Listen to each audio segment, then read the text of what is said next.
Welcome back to another video. అసలు ఈరోజు అయితే షాకులు పెడుతున్నాయి మాకు, ఏం అర్థం కావట్లేదు. ఎక్కడికి వెళ్తాను అనుకుంటున్నారా? నేనైతే బండి షోరూంలో ఇచ్చాను చెప్పా కదా, అన్న అయితే రమ్మన్నాడు. వెళ్ళేసరికి అక్కడ ఆ బైక్కి ఆ మోటార్ సెట్ అవ్వలేదంట అన్న దగ్గర ఉన్నది. అసలు మాకేం అర్థం కాలేదు. అది రావాలంటే 15 రోజులు 20 రోజులు పట్టిద్దంట. సరే అని నర్సరాపేట మొత్తం తిరిగి అడిగాము, దొరకలేదు. వాళ్ళు చెప్పారు ముందే ఉండదని, కానీ మనం ట్రై చేసాము, దొరకలేదు. ఇంక షాక్ ఏంటంటే ఆ మోటార్ 18,000 అయింది అన్నారు. మాకైతే మైండ్ పోయింది. 18,000 అయింది అబ్బా అని. 18,000 అయింది అసలు. సరే అని షోరూంలోకి వచ్చి అడిగితే అక్కడ 8,000 అని చెప్పారు. 8,000 నుంచి 9,000 ఉండిద్ది అన్నారు. ఇంకో షాకు. అసలు 8,000 నుంచి 9,000 అయింది. దానికి 1 మంత్ బ్యాకే 12,000 పెట్టి రిపేర్ చేయించాం. మళ్ళీ ఇప్పుడు 8,000 10,000 అంటే అసలు మామూలు విషయం కాదు. మా హంబుల్ రిక్వెస్ట్ ఏంటంటే, మీరు అలాంటి బళ్ళు కొనాలి అప్పుడు చూసుకొని కొనుక్కోండి. రీసేల్ ఉండవు, పార్ట్స్ దొరకవు. ఏ మెకానిక్ షాప్లో దీన్ని తీసుకోరు.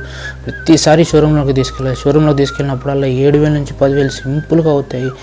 ప్రతి నెల 7,000 8,000 అంటే మనం ఏడబెట్టగలమరు, మనం మిడిల్ క్లాస్ అయితే. ప్రతిసారి ఇంతే.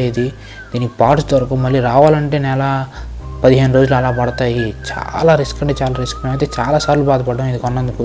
బండి ఎందుకు అనవసరంగా కొన్నాం అనిపించింది. చాలాసార్లు బాధపడ్డాం. దానికి బదులు మా డాడీ అప్పుడే చెప్పాడు బుల్లెట్ తీసుకోమని. మా అన్న వెనకుండా ఇది తీసుకున్నాడు. అప్పుడు బుల్లెట్ తీసుకున్నాంటే ఇప్పుడు బాగుండేది, కానీ వాడైతే వినలేదు. అప్పుడు అలా అనిపించింది. ఎక్కడ దొరకపోయేటప్పటికి అలా ట్రై చేసి మా అన్న ఫ్రెండ్ బెంగళూరులో ఉంటే ఆ మోటార్ని ఇప్పుడు బెంగళూరు నుంచి తెప్పించుకుంటున్నాం. అది రావడానికి అయితే 3 days పట్టిద్దంట. ఏం చేయలేం. సరే మరి ఉంటా, bye. Please do like and subscribe.